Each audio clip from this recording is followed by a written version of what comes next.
Madam, আজকে আপনাকে খুব সুন্দর লাগছে। তোমার সাহস তো কম না, ক্লাসের মধ্যে এইসব কি বলছো তুমি? সত্যি কথা বলছি ম্যাডাম, আপনি রেগে গেলে আরও বেশি সুন্দর লাগে। বেয়াদব ছেলে, ক্লাস থেকে বেরিয়ে যাও। বের করে দিলে তো আপনারই লস ম্যাডাম। কে আপনাকে এত সুন্দর করে দেখবে? বের হও বলছি, এক্ষুনি। যাচ্ছি ম্যাডাম, যাচ্ছি, তবে কাল আবার আসবো।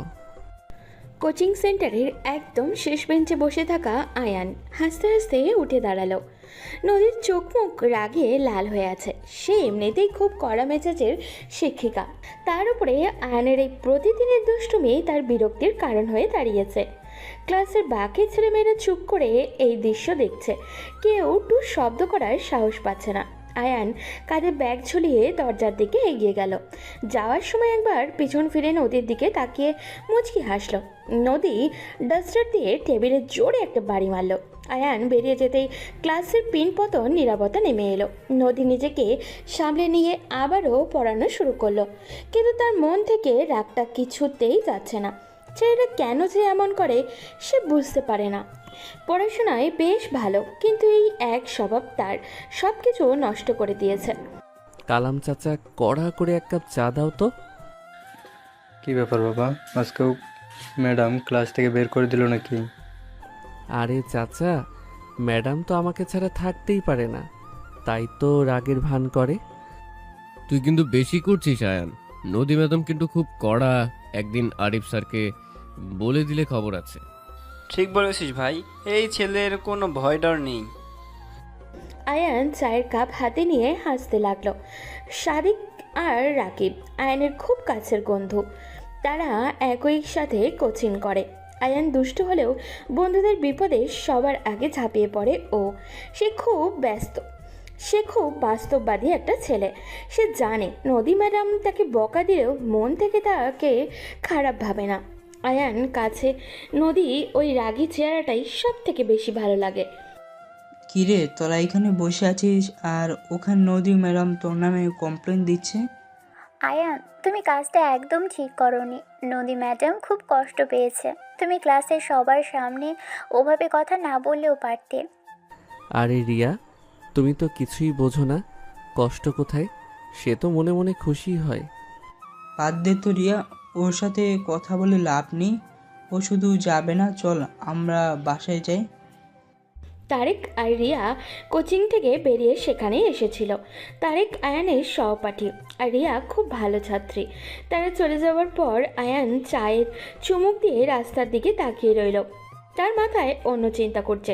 সে জানে সে যা করেছে সেটা হয়তো ঠিক নয়, কিন্তু নদীর মনোযোগ আকর্ষণ করার এর চেয়ে ভালো কোনো উপায় তার জানা নেই। আর বলবেন না আপু, ওই আয়ান ছেলেটা আমাকে পাগল করে দিল। প্রতিদিন ক্লাসে ডিস্টার্ব করে, আমি আর পারছি না। কি ব্যাপার নদী, তোমার মুখটা এমন শুকনো কেন?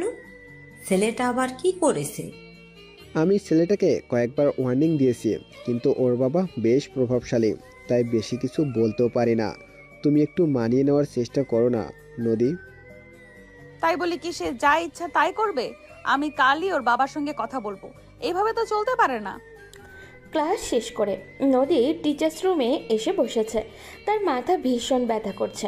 নীলা ম্যাডাম আর আরিফ স্যার সেখানে বসে খাতা দেখছিলেন। নদীর কথা শুনে তারা দুজনেই বেশ চিন্তিত হয়ে পড়ল।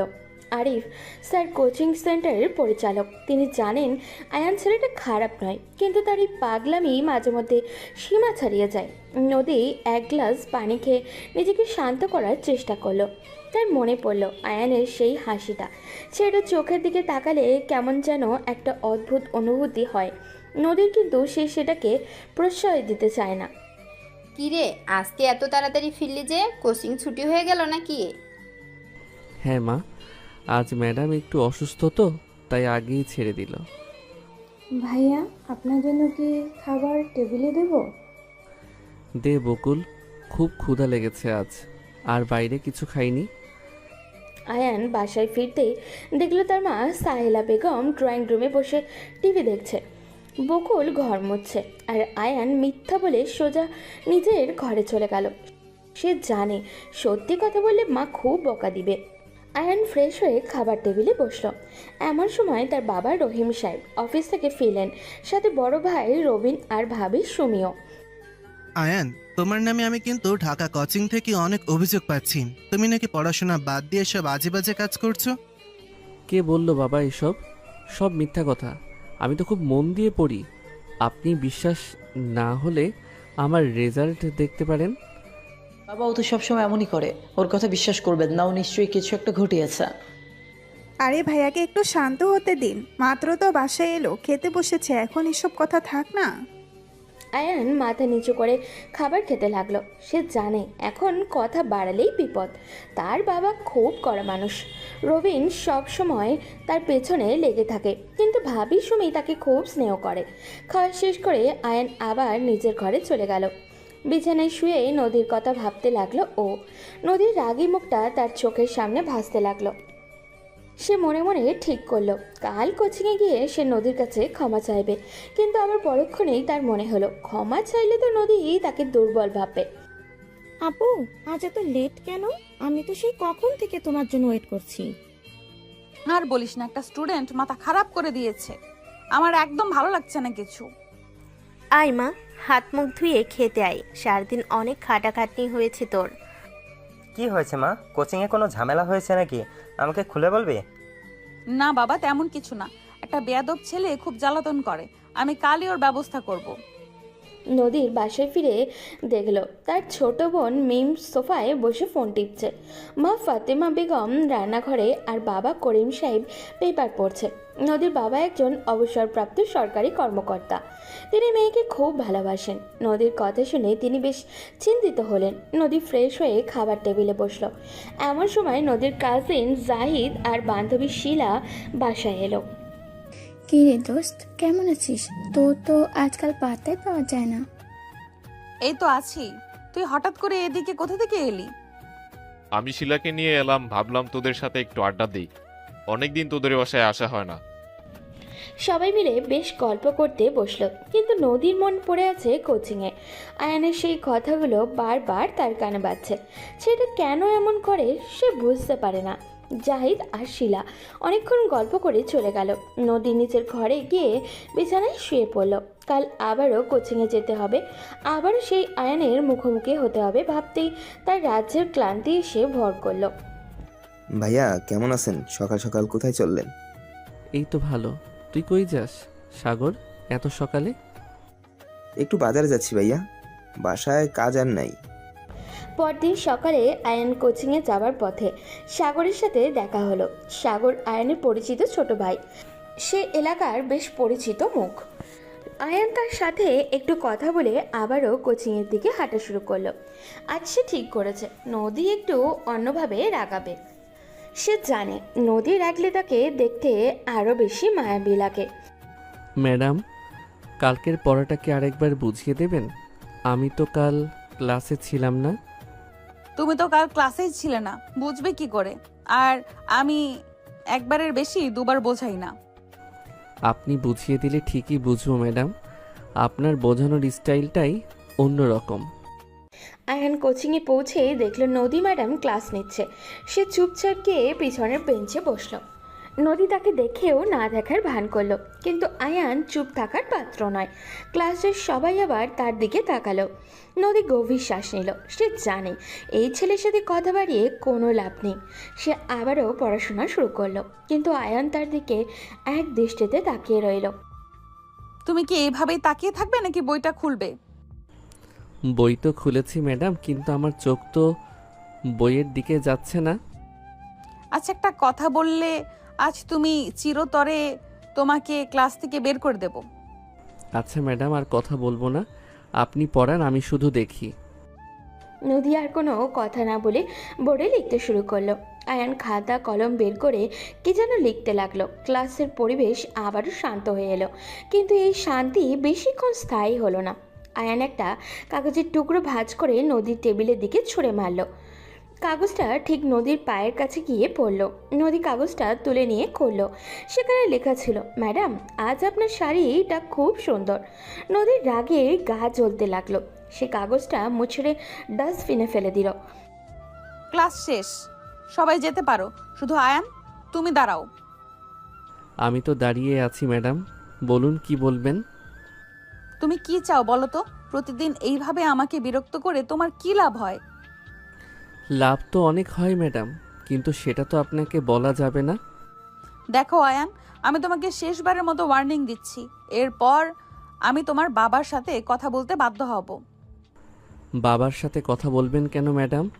যা বলার আমাকেই বলুন, আমি তো আপনার সব কথা শোনার জন্য প্রস্তুত।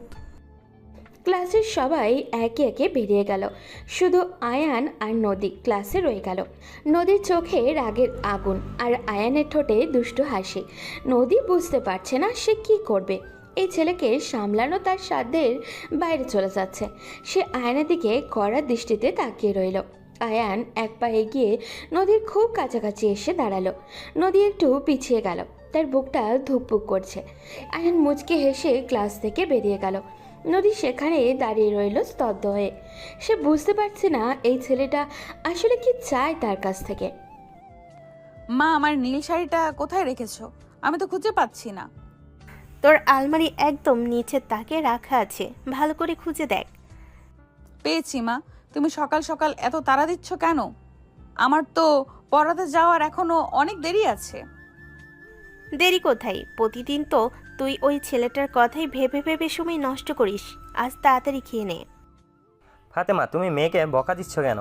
ও তো এমনিতেই অনেক পরিশ্রম করে সারাদিন। বাবা, তুমি তো শুধু আপুর পক্ষ নাও। আপু ওই আয়ন ভাইয়ের কথা ভেবেই তো সারাদিন রেগে থাকে। তুই চুপ করবি মিম? তুই বড়দের কথার মাঝে একদম কথা বলবি না। নদী আয়নার সামনে দাঁড়িয়ে শাড়ির আঁচল ঠিক করছে। তার চোখে মুখে রাজ্যের বিরক্তি। গতকালের ঘটনা সে কিছুতেই বলতে পারছে না। আয়নের ওই দুষ্টু হাসি আর অদ্ভুত কথাগুলো বারবার তার মাথায় ঘুরছে। ফাতেমা বেগম রান্নাঘর থেকে মেয়ের জন্য খাবার নিয়ে এলেন। করিম সাহেব খবরের কাগজ পড়া রেখে মেয়ের দিকে তাকিয়ে হাসলেন। মিম মুখ গোমড়া করে অন্যদিকে তাকিয়ে রইল। বাবা, আমি আজ একটু আগেই বের হব, রাস্তায় খুব যানজট থাকে।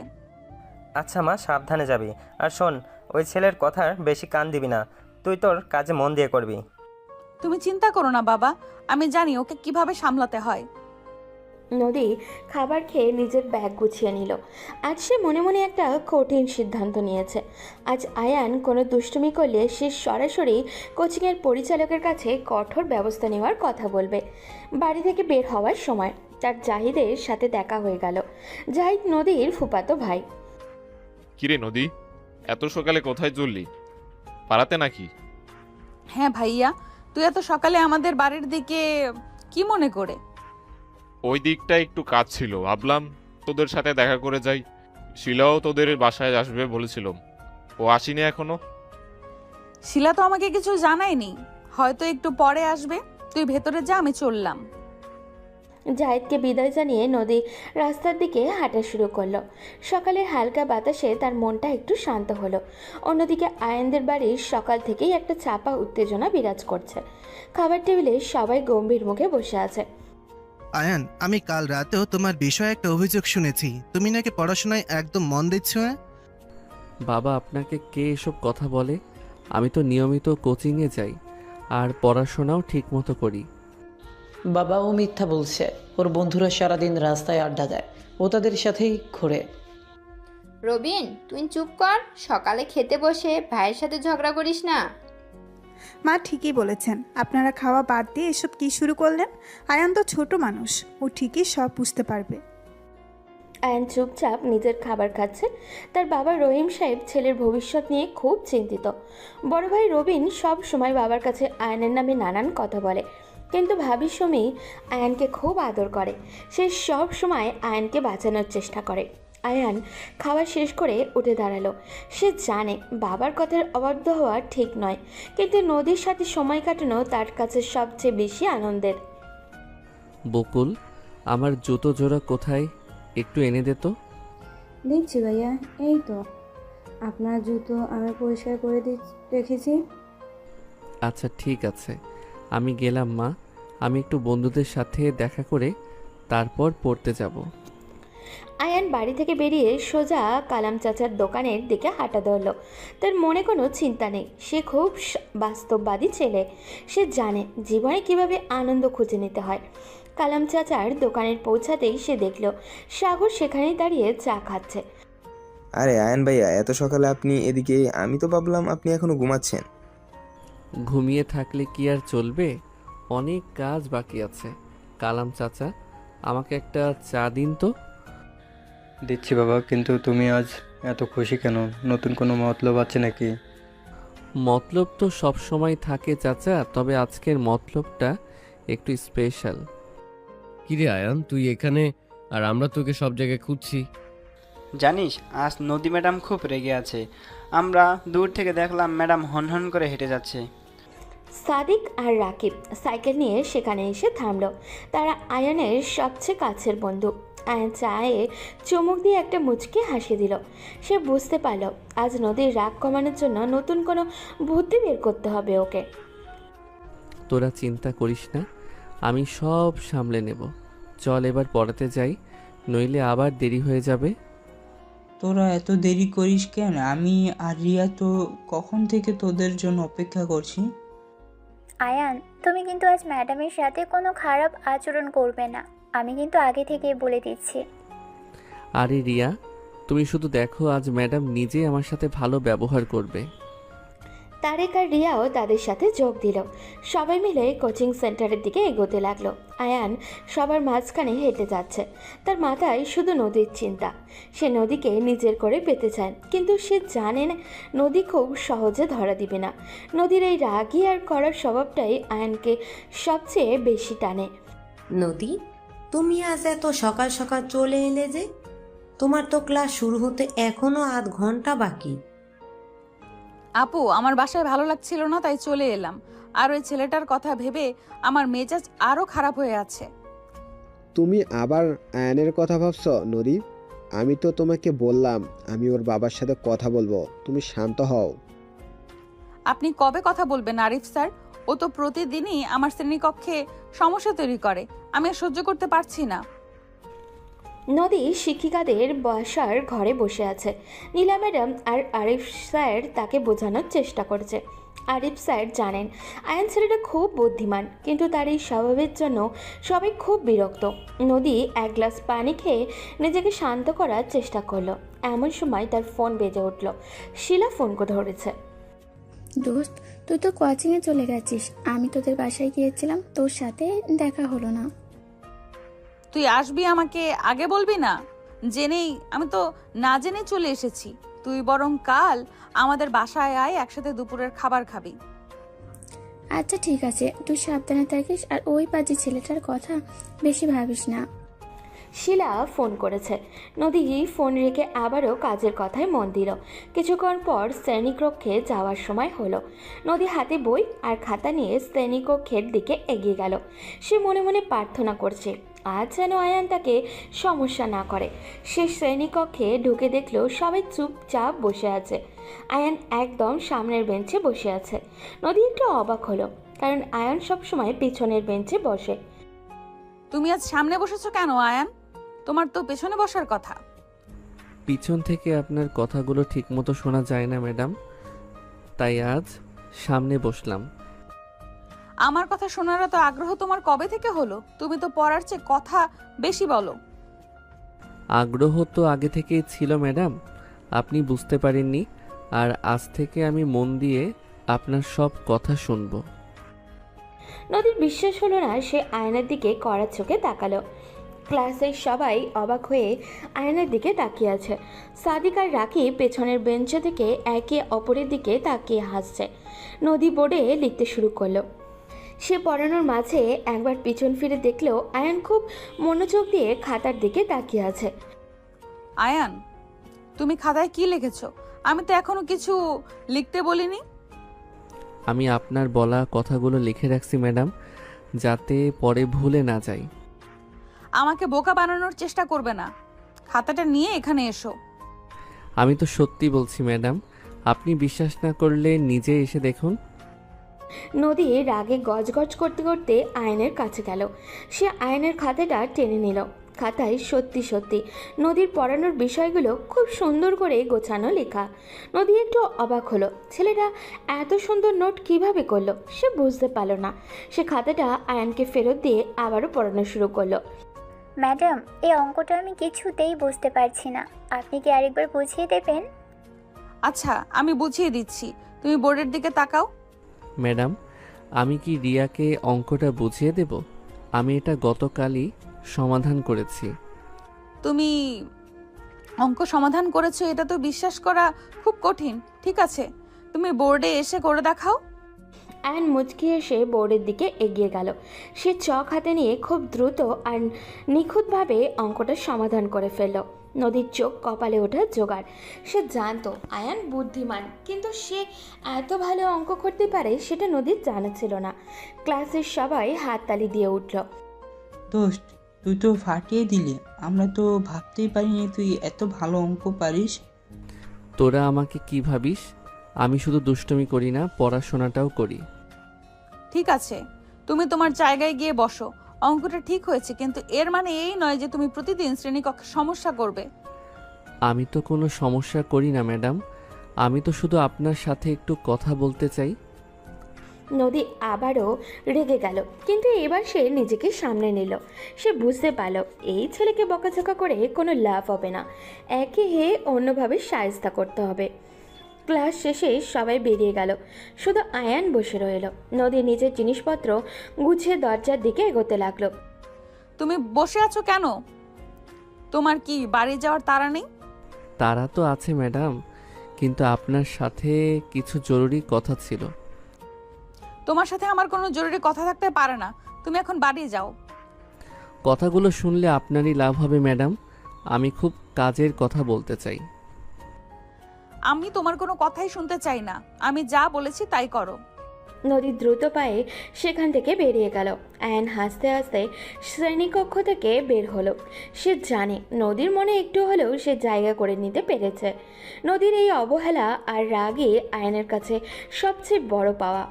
সে মনে মনে ঠিক করলো কাল নদীর জন্য একটা বড় চমক অপেক্ষা করছে। সে গুনগুন করে গান গাইতে গাইতে বাড়ির দিকে হাঁটা শুরু করলো। কি রে আয়ান, তুই একা একা হাসছিস কেন? ম্যাডাম কি কিছু বলেছে নাকি? ম্যাডাম তো অনেক কিছুই বলেছে, কিন্তু আসল কথা হলো আমি ম্যাডামের দুর্বল জায়গাটা ধরে ফেলেছি। তুই তো খুব চালাক হয়ে গেছিস ভাই, কিন্তু সাবধানে থাকিস, ম্যাডাম যেন আবার ক্ষেপে না যায়। আরে ম্যাডাম, খেপে গেলেই তো মজা, আমি তো সেটাই চাই। বন্ধুরা মিলে হাসতে হাসতে বাড়ির দিকে এগোতে লাগলো। অন্যদিকে নদী বাসায় ফিরে খুব ক্লান্ত অনুভব করলো। সে নিজের ঘরে গিয়ে শুয়ে পড়লো। তার মাথায় আয়ানের অঙ্ক করার দৃশ্যটা শুধু ভাসছে। সেটা আসলে খুব অদ্ভুত, একদিকে যেমন দুষ্টু, অন্যদিকে আবার খুব বাস্তববাদী আর মেধাবীও বটে। নদীর মনে একটা অজানা অনুভূতি জন্ম হচ্ছে, কিন্তু সে সেটাকে কোনোভাবেই প্রশ্রয় দিতে রাজি নয়। নদী, তুই আজ এত সকালে উঠে বসে আছিস কেন? তোর তো কোচিংয়ে যেতে এখন অনেক দেরি।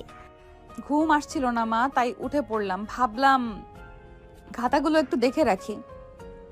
ভালোই তো হয়েছে, ও সকালে উঠে নিজের কাজ করছে, তুমি বরং আমার চাটা দাও। বাবা, তুমি শুধু আপুর পক্ষ নাও। আপু আসলে ওই আয়ান ভাইয়ের কথা ভেবেই এত সকালে উঠেছে। তুই একদম চুপ করবি মিম? তুই বড়দের কথার মাঝে সব সময় কথা বলিস কেন?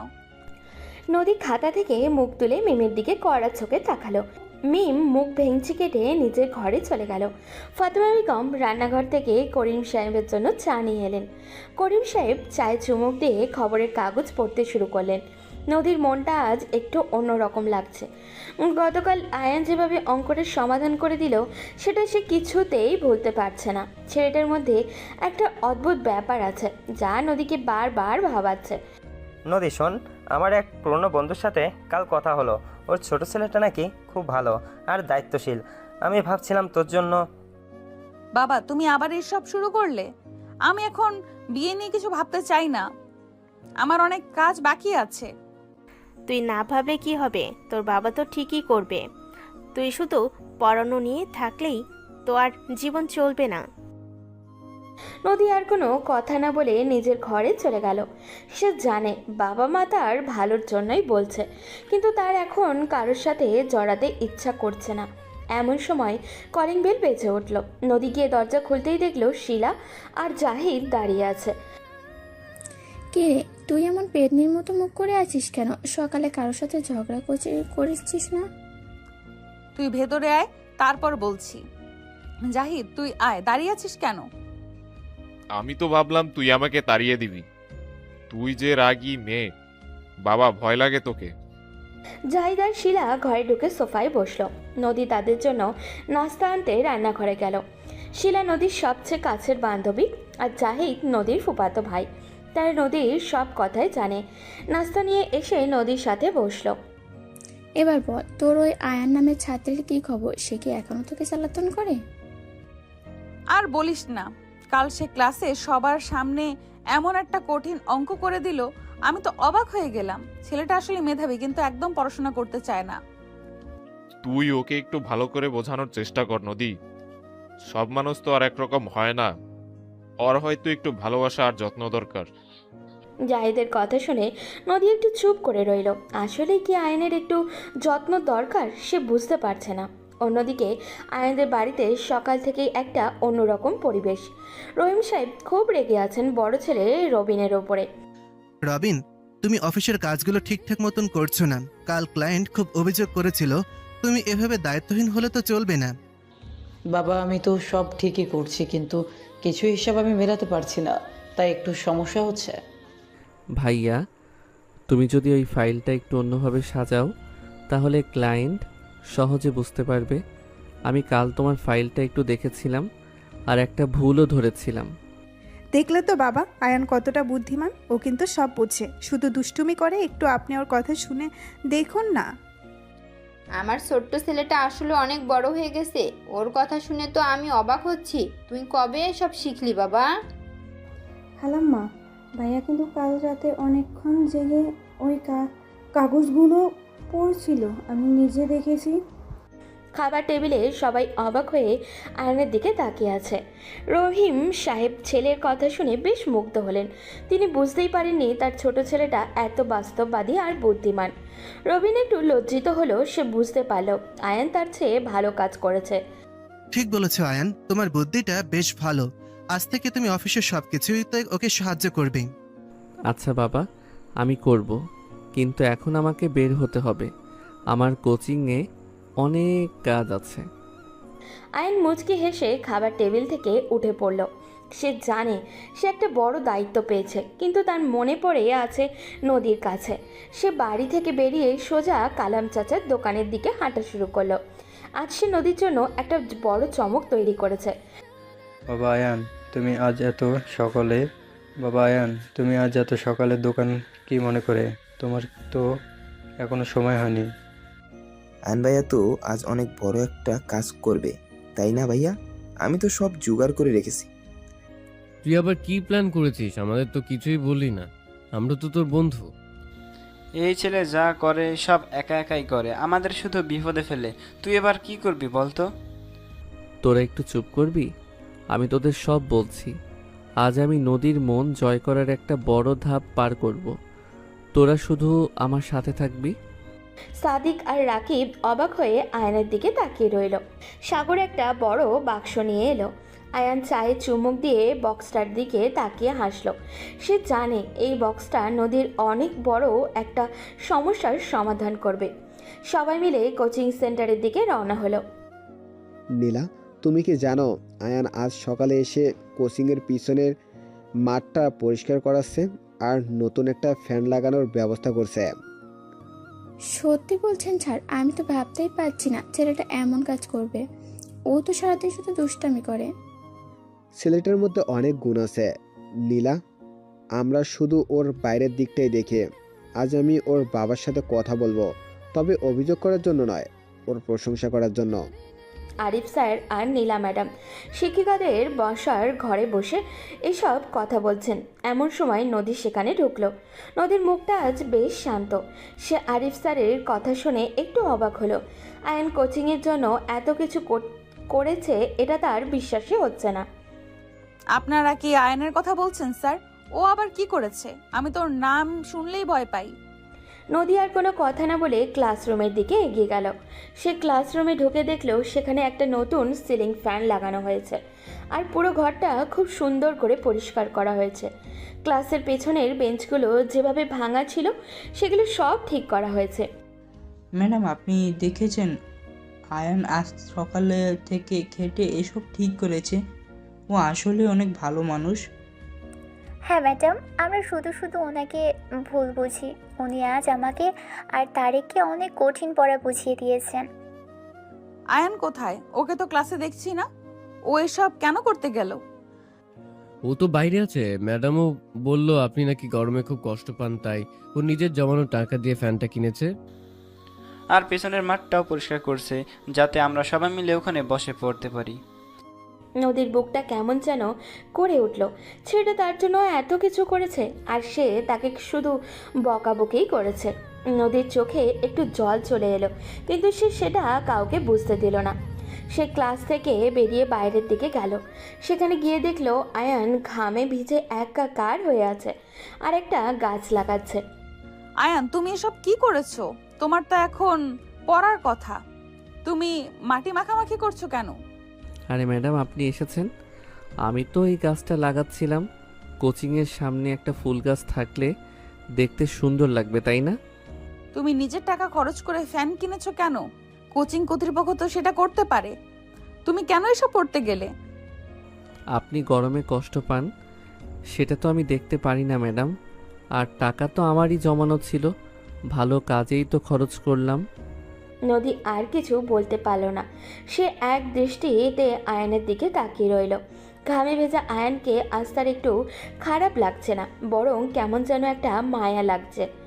আয়ান মুচকি হেসে নদীর দিকে তাকালো। নদীর চোখের ওই নরম দৃষ্টিটা আয়ানের চোখ এড়ালো না। ম্যাডাম, আপনি কি কাঁদছেন?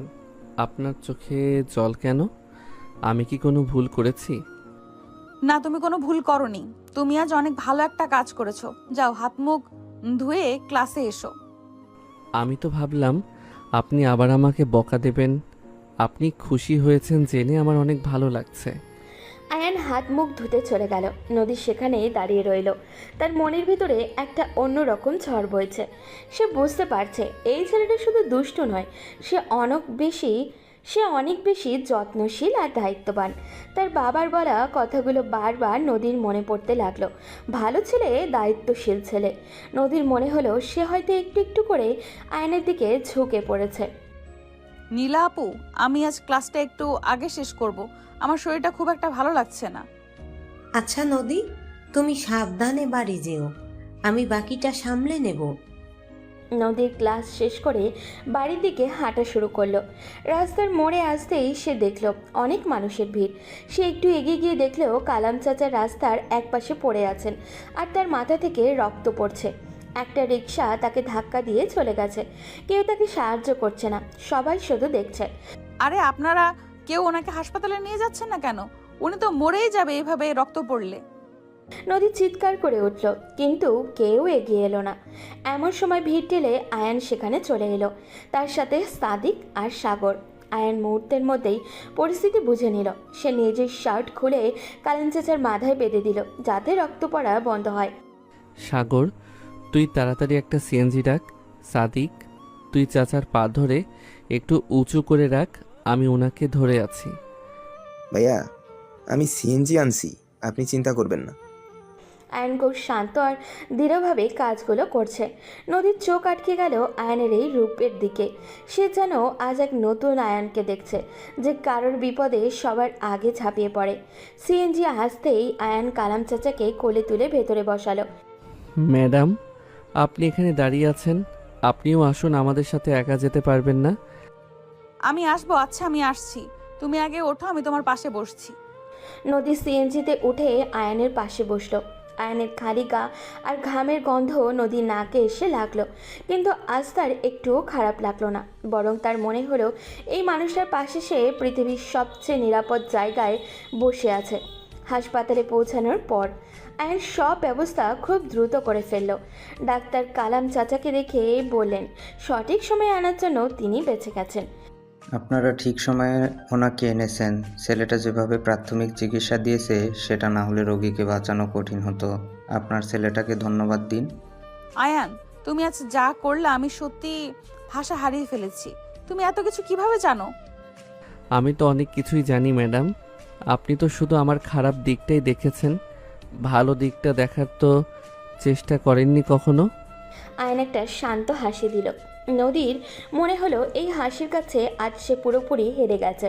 তার মনের সব রাগ আর অহংকার ধুলোয় মিশে গেছে। সে বুঝতে পারলো এই ছেলেটা তার জীবনে একটা বড় পরিবর্তন নিয়ে আসতে চলেছে। দুজনের চোখের ভাষা আজ অন্য কথা বলছে, যে কথা তারা এখনও মুখে বলতে পারছে না, কিন্তু তাদের মন ঠিকই বুঝে নিয়েছে। ম্যাডাম, রাত তো অনেক হলো, আপনি এখন বাসায় যাবেন কিভাবে আমাকে বলেন, আমি এগিয়ে দিচ্ছি। না না, আমার জন্য তোমাকে আর কষ্ট করতে হবে না। আমি একটা রিক্সা ডেকে চলে যেতে পারবো। তুমি বরং কামাল চাচার কাছে থাকো। এই রাতে আপনাকে একা ছাড়বো আর আপনি সেটা ভাবলেন কি করে? আমি এতটাও দায়িত্বজ্ঞানহীন নই। চলুন আমি আপনাকে বাসায় পৌঁছে দিয়ে আসি। হ্যাঁ ম্যাডাম, আয়ন ভাইয়া ঠিকই বলেছে, আপনি ভাইয়ার সাথেই যান। আমি আর সাদিক এখানে চাচার কাছে আসি, কোনো সমস্যা হবে না। আপনি চিন্তা করবেন না ম্যাডাম, আমরা সব সামলে নেব, আপনি নিরাপদে বাসায় যান। আচ্ছা ঠিক আছে, তোমরা যখন এত করে বলছো তখন আমি ওর সাথেই যাচ্ছি। তোমরা কিন্তু চাচার খেয়াল রেখো, কোনো দরকার হলে আমাকে জানাবে। আয়ান আর নদী হাসপাতাল থেকে বের হয়ে রাস্তায় এসে দাঁড়ালো। রাতের রাস্তা বেশ ফাঁকা, চারিদিকে একটা শান্ত পরিবেশ বিরাজ করছে। আয়ান একটা রিক্সা ডাকলো এবং নদীকে নিয়ে উঠে বসলো। রিক্সা চলতে শুরু করলো আর নদীর মনে হলো এই প্রথম সে আয়নের এত কাছাকাছি বসে আছে। আয়নের ঘামের গন্ধটা এখন আর তার কাছে খারাপ লাগছে না, বরং একটা অদ্ভুত ভালো লাগা কাজ করছে। ম্যাডাম, আপনি কি কিছু ভাবছেন? আপনাকে এত চুপচাপ লাগছে কেন? আপনি কি ভয় পাচ্ছেন? ভয় পাবো কেন? আমি তো তেমন কিছুই ভাবছি না। আসলে আজকের ঘটনাটা আমাকে খুব অবাক করেছে। তুমি এত শান্তভাবে সব সামলে নিলে কিভাবে? জীবনে অনেক কিছুই তো শিখতে হয় ম্যাডাম। শুধু বই পড়লেই তো আর জীবন চলে না, চারপাশের মানুষগুলাকেও বুঝতে হয়। তুমি ঠিক বলেছো। আমি হয়তো তোমাকে এতদিন শুধু একটা দিক থেকেই বিচার করেছি। তোমার এই দিকটা আমার একদমই জানা ছিল না। এখন তো জানলেন ম্যাডাম, এখন থেকে আমাকে আর বকা দেবেন না তো? আমি কিন্তু বকা খেতে একদম পছন্দ করি না। তুমি যদি এমন ভালো কাজ করো তাহলে তোমাকে বকা দেবো কেন? কিন্তু তুমি যদি আবার শ্রেণীকক্ষে দুষ্টুমি করো তাহলে কিন্তু আমি ছাড়বো না। আয়ান মুচকি হাসলো আর নদীর দিকে তাকালো। নদীর মুখের উপরে রাস্তার আলো পড়ছে আর তাকে দেখতে অসম্ভব সুন্দর লাগছে। আয়ান মনে মনে ভাবলো এই মেয়েটাকে সে নিজের জীবনের সাথে জড়িয়ে নিতে চায়। কিছুক্ষণের মধ্যেই রিক্সা নদীর বাসার সামনে এসে থামলো। আমি তাহলে আসি, তুমি সাবধানে বাসায় যেও। আর কাল কিন্তু ঠিক সময় শ্রেণীকক্ষে উপস্থিত থাকবে। আপনি বললে তো আমি সময়ের আগেই উপস্থিত থাকবো ম্যাডাম। শুভরাত্রি। নদী বাসার ভেতরে ঢুকে গেল আর আয়ান রিক্সা নিয়ে নিজের বাড়ির দিকে রওনা হলো। পরদিন সকালে নদীর বাসায় সবাই একসাথে খাবার টেবিলে বসেছে। নদীর মনে আজ অনেক ফুরফুরে, সে বুঝতে পারছে না কেন তার এত ভালো লাগছে। ফাতেমা বেগম মেয়ের মুখের দিকে তাকিয়ে কিছু একটা আজ করতে পারল। কিরে নদী, তুই আজ এত হাসি খুশি কেন? কোচিংয়ে কি কোনো ভালো খবর আছে নাকি?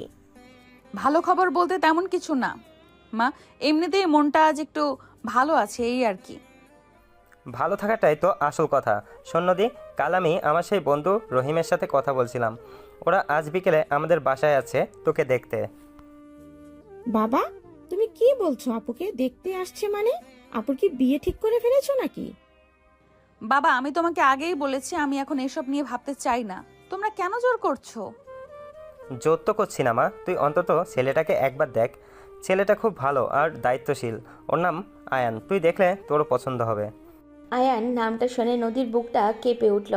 তার পরিচিত আয়ান আর সেই আয়ান কি একই মানুষ? সে বুঝতে পারল না। সে আর কোনো কথা না বলে চুপচাপ নিজের ঘরে চলে গেল। অন্যদিকে আয়ানদের বাড়িতেও সকাল থেকে সাজ রব। রহিম সাহেব সবাইকে নিয়ে বাসার ঘরে কথা বলছেন। শোনো সবাই, আজ বিকেলে আমার পুরনো বন্ধু করিমের বাসায় যাব। ওর মেয়ের সাথে আমি আয়নের বিয়ে ঠিক করেছি।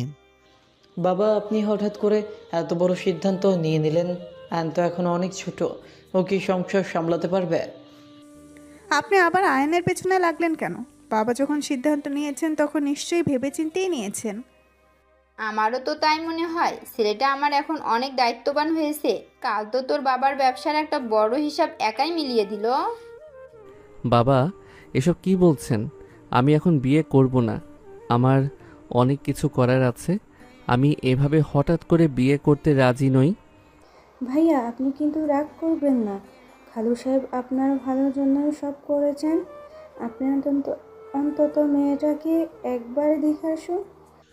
আমি কোনো কথা শুনতে চাই না। আমি কথা দিয়েছি, আর আমরা আজ বিকালে সেখানে যাচ্ছি। তুমি তৈরি হয়ে থেকো আয়ান। আয়ান রেগে নিজের ঘরে চলে গেল। সে কিছুতেই বুঝতে পারছে না বাবা কেন তার উপরে এই সিদ্ধান্ত চাপিয়ে দিচ্ছে। তার মন জুড়ে শুধু নদী, আর এখন তাকে অন্য একটা মেয়েকে দেখতে যেতে হবে। সে কোচিংয়ে যাওয়ার জন্য তৈরি হয়ে বাড়ি থেকে বের হলো। রাস্তায় কালাম চাচার দোকানের সামনে রাকিব আর সাগরের সাথে তার দেখা হলো। কিরে আয়ান, তোর মুখটা এমন কালো কেন? সকালে কারো বকা খেয়েছিস নাকি? আয়ন ভাইয়াকে কে বা বকা দিবে ভাইয়া? ভাইয়া তো এখন সবার চোখের মণি, তাই না ভাইয়া? তোরা একটু চুপ করবি? আমার মেজাজ এমনিতেই খারাপ। বাবা আজ আমাকে একটা মেয়েকে দেখতে যেতে বাধ্য করছেন। এটা তো অনেক খুশির খবর। তুই তো এতদিন নদী ম্যাডামের পেছনে ঘুরে কিছুই করতে পারলি না, এবার অন্তত একটা গতি হবে। তুই একদম বাজে কথা বলবি না সাদিক। আমি শুধু নদীকেই চাই, অন্য কাউকে আমি মেনে নিতে পারবো না। আয়ান বন্ধুদের কথা কান্না দিয়ে কোচিং সেন্টারের দিকে হাঁটতে শুরু করলো। তার মন খুব খারাপ। সে বুঝতে পারছে না কিভাবে সে এই পরিস্থিতি থেকে বের হবে। কোচিংয়ে পৌঁছে সে সোজা নিজের জায়গায় গিয়ে বসলো। একটু পর নদীর শ্রেণীকক্ষে ঢুকলো। আজ নদীকে দেখে আয়নের বুকটা আরও বেশি হাহাকার করে উঠল। সবাই বই বের করো, আজ আমরা নতুন একটা অধ্যায় শুরু করব। আয়ান, তুমি অমন উদাস হয়ে বসে আছো কেন? তোমার শরীর ঠিক আছে তো?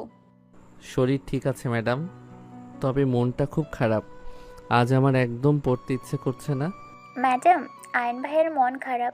উনি আজ আমাদের কিছুই বুঝিয়ে দেননি। উনি সকাল থেকেই খুব চুপচাপ। হ্যাঁ ম্যাডাম, আয়ান এমন শান্ত থাকলে আমাদের শ্রেণীকক্ষে একদম ভালো লাগে না। মনে হয় যেন সব ফাঁকা ফাঁকা। আয়ান, তুমি ক্লাস শেষে আমার সাথে দেখা করবে। এখন তোমরা সবাই বইয়ের দিকে মনোযোগ দাও। নদী বুঝতে পারল আয়নের কিছু একটা হয়েছে। সে নিজেও আজ খুব একটা মন দিয়ে পড়াতে পারছে না। তার মাথায় শুধু বাবার বলা ওই আয়ান নামটাই ঘুরছে।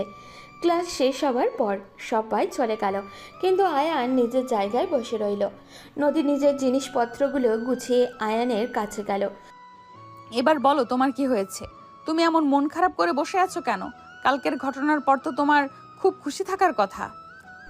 খুশি তো ছিলাম ম্যাডাম, কিন্তু বাবা এমন একটা কাজ করেছেন যে আমার সব খুশি নষ্ট হয়ে গেছে।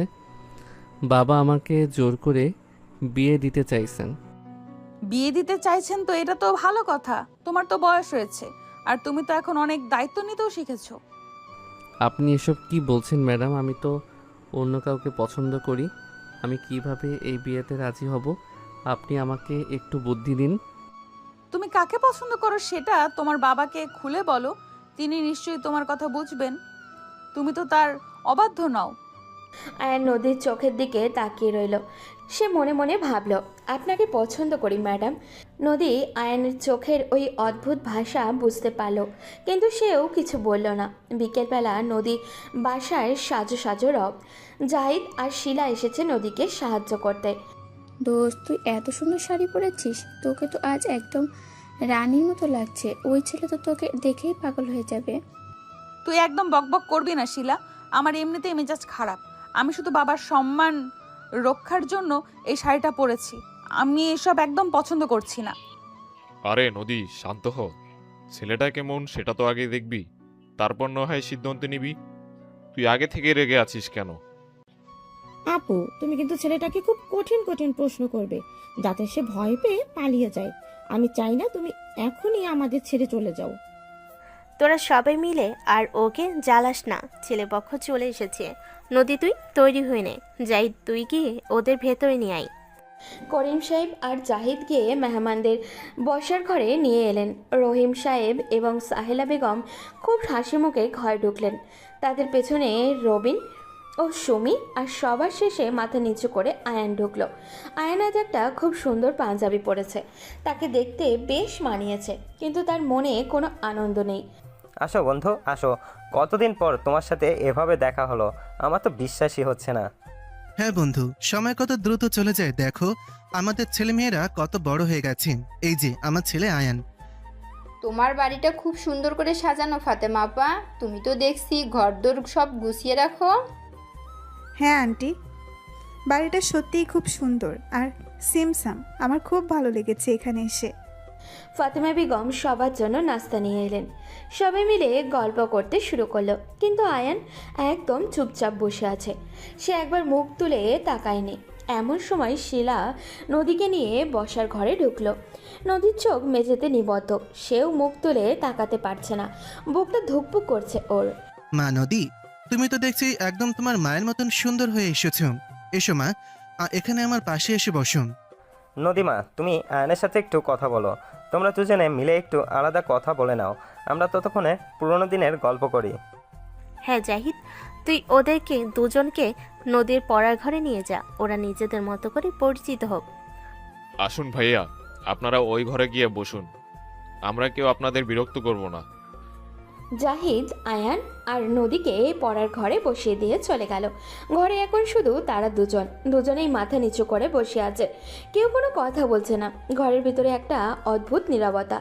বেশ কিছুক্ষণ পর আয়ান আস্তে করে মুখ তুলে তাকালো, আর সামনের মেয়েটিকে দেখে আক্ষরিক অর্থেই চমকে উঠল ও। ম্যাডাম, আপনি এখানে কি করছেন? আর আপনি এই শাড়ি পরে আছেন কেন? আমি তো আমার নিজের বাসাতেই আছি, তুমি এখানে কি করছো? তুমি তো বলেছিলে তোমার বাবা তোমাকে জোর করে বিয়ে দিচ্ছে।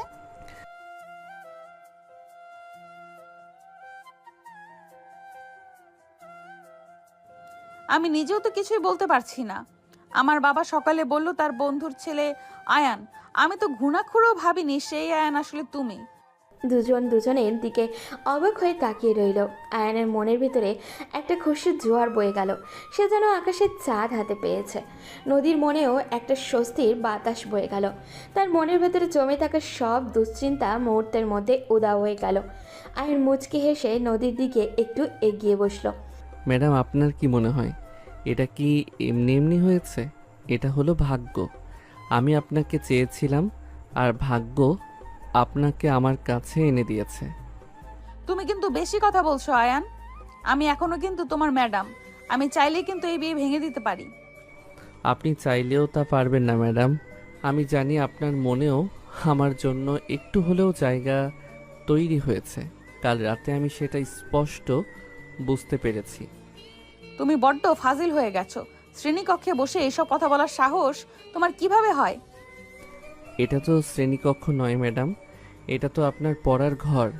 আর আমি তো এখন আপনার ছাত্র নই, আমি তো আপনার হবু স্বামী। নদীর গালটা লজ্জায় লাল হয়ে গেল। সে মাথা নিচু করে হাসল। আয়ান নদীর হাতটা আলতো করে নিজের হাতের ভেতরে নিল। নদী বাধা দিল না। তার বুঝতে পারল তাদের দুজনের মনই একে অপরকে চায়। বসার ঘরে তখন সবাই গল্পে মগ্ন। এমন সময় তারা দুজন হাসি মুখে ঘর থেকে বেরিয়ে এলো। কিরে আয়ান, তোদের কথা বলা শেষ হলো? তোদের দুজনের কি মতামত আমাদের তো একটু বলবি নাকি? নদীমা, তোর কি মতামত? তুই যদি রাজি না থাকিস তবে আমরা এ নিয়ে আর এগোবো না, তুই নির্দ্বিধায় বলতে পারিস। বাবা, আমার কোনো অমত নেই। আপনারা যা ভালো বুঝবেন আমি তাতেই রাজি আছি। বাবা, তোমরা যা সিদ্ধান্ত নেবে আমার তাতে কোনো আপত্তি নেই। সবার মুখে একটা আনন্দের হাসি ফুটে উঠল। সাহেরা বেগম আর ফাতেমা বেগম একে অপরকে মিষ্টিমুখ করালেন। রবিন আর সুমিও খুব খুশি হলো। শিলা জাহিদ নদীকে জড়িয়ে ধরল। মিম তো আনন্দে লাফাতে শুরু করলো। ওই দিন ঠিক হলো আগামী সপ্তাহেই তাদের বিয়ে হবে। আরিফ স্যার, আপনি শুনেছেন নদীর নাকি সামনের সপ্তাহে বিয়ে? আর পাত্রকে জানেন? আমাদের আয়ান। আমি তো শুনে অবাক হয়ে গেছি, তবে আমি খুব খুশি হয়েছি। ছেলেটা নদীর জন্য একদম উপযুক্ত। ওরা দুজনে খুব ভালো থাকবে। দোস্ত, তুই তো একদম বাজিমাত করে দিলি। আমরা তো ভাবতেই পারিনি তুই এত সহজে নদী ম্যাডামকে নিজের করে নিবি। এবার তো ম্যাডামকে তোর কথা শুনতেই হবে। তুই তো এখন ম্যাডামের স্বামী হতে চলেছিস, আমাদের কিন্তু বড় পার্টি দিতে হবে। তোরা কোনো চিন্তা করিস না, বিয়ের দিন তোদের জন্য বিশেষ ব্যবস্থা থাকবে। আমি তো খুশিতে পাগল হয়ে যাচ্ছি। কোচিং সেন্টারেও এই খবর ছড়িয়ে পড়তে বেশি সময় লাগলো না। সবাই খুব আনন্দিত। বিয়ের প্রস্তুতি শুরু হয়ে গেল। নদীর বাসায় সারাদিন লোকজনের আগানাগোনা। শিলা আর জাহিদ বিয়ের কেনাকাটা নিয়ে খুব ব্যস্ত। আয়ানের বাসাতেও সাজো সাজো রব। বকুল আর সাগর মিলে পুরো বাড়ি আলো দিয়ে সাজাচ্ছে। নদী, তুই এই লাল শাড়িটা পরবি বিয়ের দিন, তোকে একদম পরীর মতো লাগবে। দেখিস আয়ান তোকে দেখে চোখ ফেরাতে পারবে না। তুই শুধু আমাকে নিয়ে ভাবছিস, নিজের জন্য কিছু কিনবি না? তুই তো সারাদিন আমার জন্য দৌড়দৌড়ি করছিস। তোরা তাড়াতাড়ি কর, অনেক কিছু কেনা বাকি। আয়ানদের বাড়ির জন্য উপহারগুলোও তো ঠিক করে নিতে হবে। আয়ান, তুই এই শেরওয়ানিটা পরে দেখ, তোকে একদম রাজপুত্রের মতো লাগছে। ভাইয়া তোর জন্য এটা অনেক পছন্দ করে কিনেছে। হ্যাঁ আয়ান, এটা পরে দেখ। আমি আর সুমি অনেক দোকান ঘুরে এটা তোর জন্য নির্বাচন করেছি। ভাইয়া ভাবি, তোমাদের অনেক ধন্যবাদ। তোমরা আমার জন্য এত কিছু করছো, আমি সত্যিই খুব আনন্দিত। অবশেষে সেই দিনটা চলে এলো। বিয়ের দিন সকালে পুরো বাড়ি আনন্দে মেতে আছে। নদীকে বউ সাজে অসম্ভব সুন্দর লাগছে। তার মনের ভিতরে একটা মিষ্টি উত্তেজনা।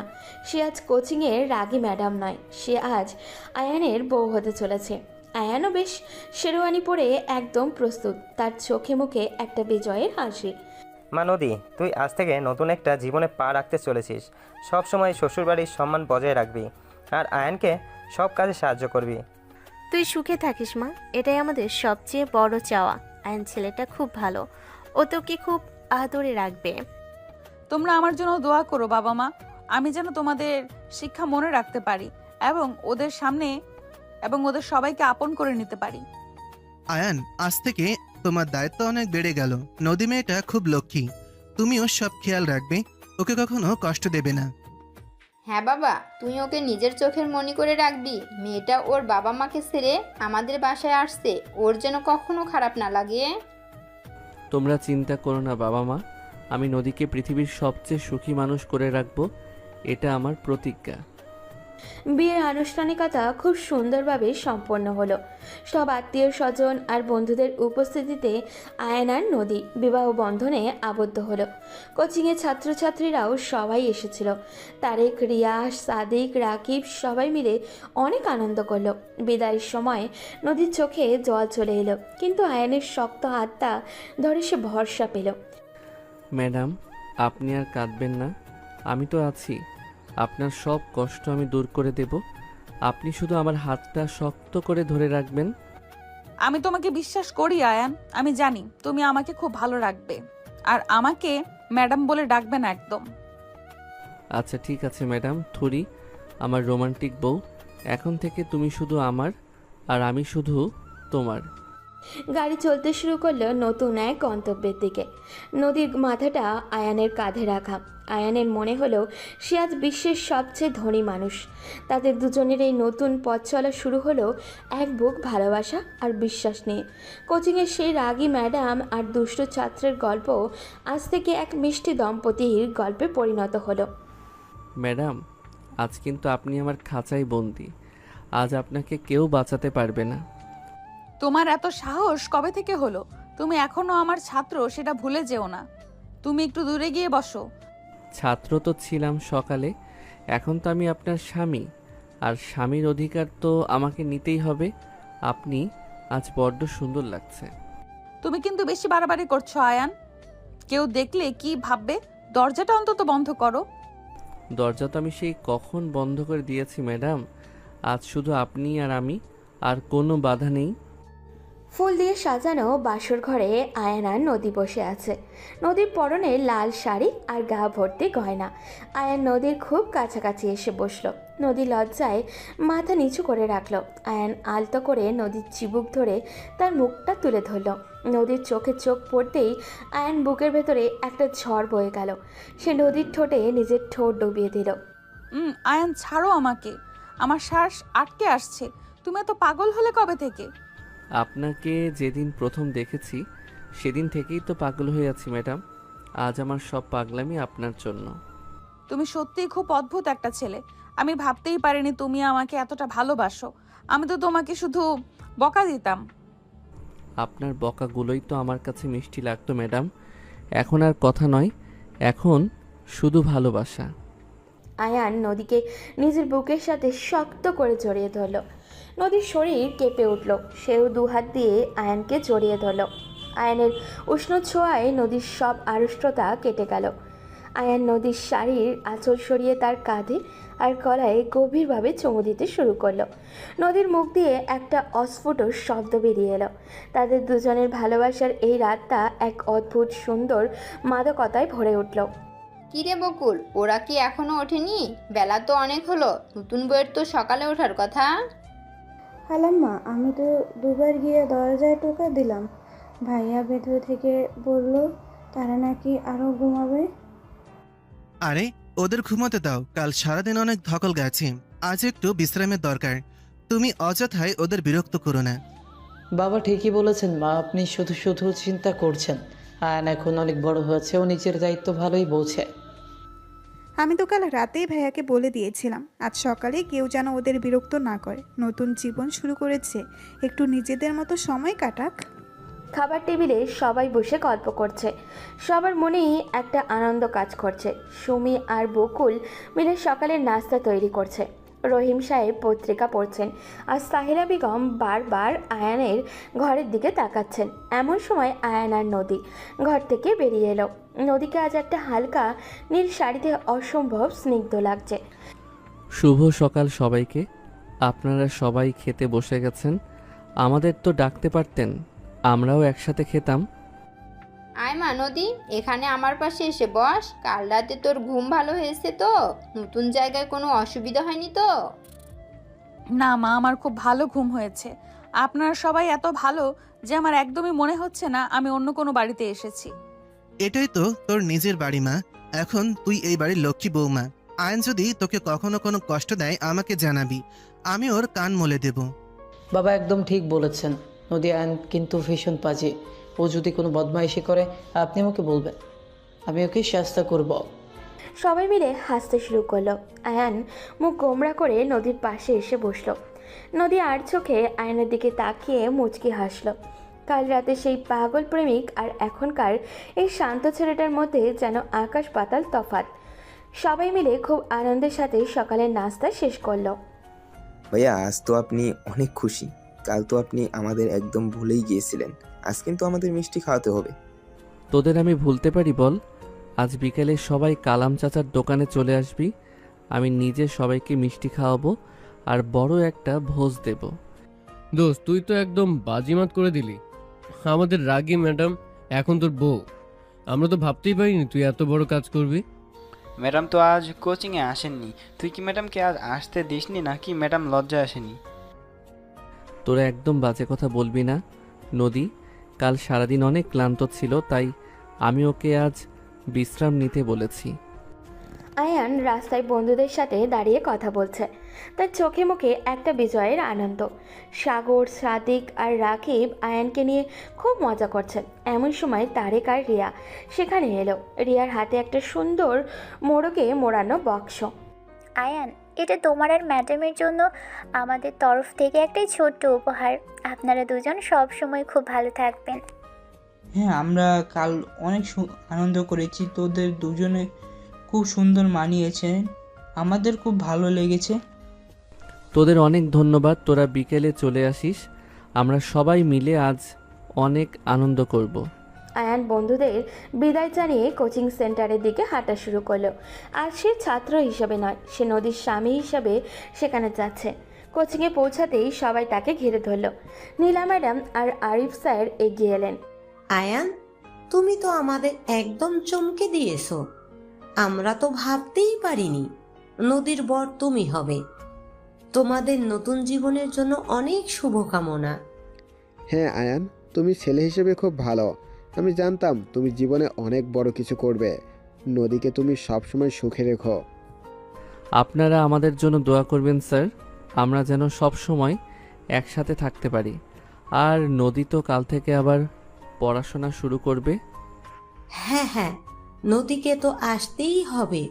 ওকে ছাড়া তো আমাদের এই জায়গাটা একদম প্রাণহীন থাকে না।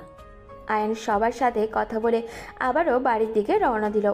তার মনটা আজ খুব ফুরফুরে। সে ভাবছে বাড়ি গিয়ে সে নদীর সাথে অনেক সময় কাটাবে। বাড়িতে ঢুকে সে দেখল বসার ঘরে অনেক মানুষের ভিড়। নদীর বাবা মা ভাই বোন সবাই এসেছে। আপু, তুমি তো আমাদের ভুলেই গেছো। ওই বাড়িতে গিয়ে তো তুমি অনেক খুশি, তাই না? তুমি তো কাল রাতে একবারও ফোন করোনি। আমি তোমাদের ভুলতে পারি বলো? কাল রাতে আমি খুব ক্লান্ত ছিলাম।